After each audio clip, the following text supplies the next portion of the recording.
federal grand jury indicted a Colombian national Thursday on allegations of living in the U.S. unlawfully for years under a stolen identity, receiving hundreds of thousands of dollars in government benefits, and voting in the last presidential election. Lina Maria Orovio-Hernandez, a 59-year-old Colombian woman residing in Boston, lived in the U.S. more than 20 years under a stolen identity and improperly received roughly $400,000 in rental assistance, Social Security, and food stamp benefits, according to a press release by the Department of Justice. Prosecutors say she not only voted in the 2024 presidential election, but has been registered to vote since January of 2023. For more than 20 years, this defendant is alleged to have built an entire life on the foundation of a stolen identity, including illegally voting in a presidential election and collecting hundreds of thousands of dollars in government benefits intended for Americans in need. The right to vote is one of the many privileges of being a U.S. citizen. Government-funded programs for those in need are intended to be safety nets for those living in our country lawfully, not support an illegal alien without a right to be here. Orovio-Hernandez allegedly used stolen identity to obtain a Massachusetts real ID, 8 other state IDs, and apply for a U.S. passport.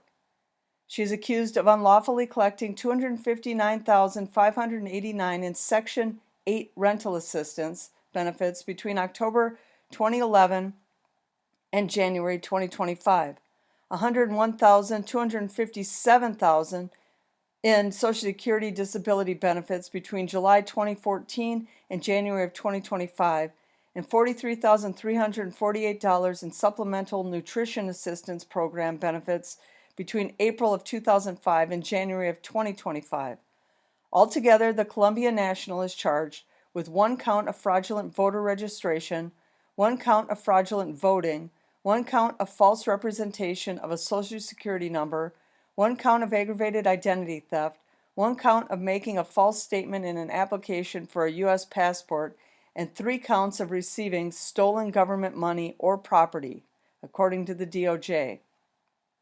Stealing someone's identity to unlawfully obtain Social Security benefits is not just theft, it's long-term abuse of our system meant to support those truly in need, said Amy Connolly, Special Agent in charge of Social Security Administration of the Inspector General, Boston, New York Field Division.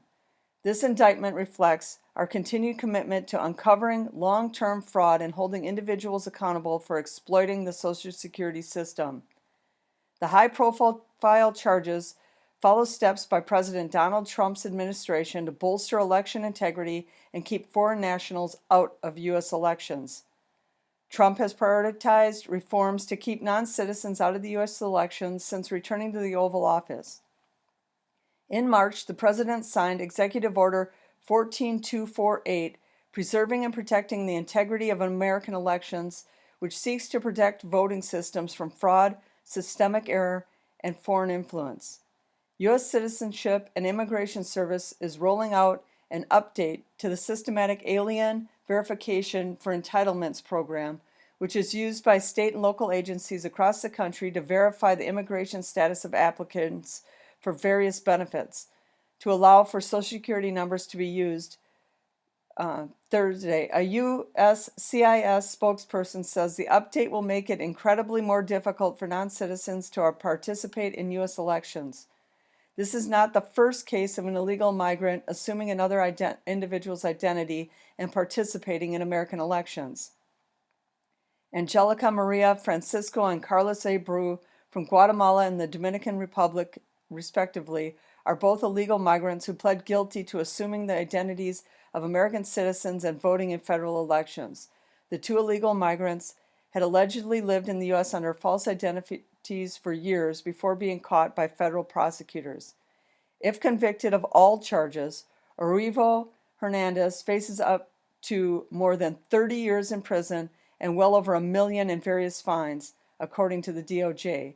She additionally faces deportation back to her home country upon completion of her criminal sentence.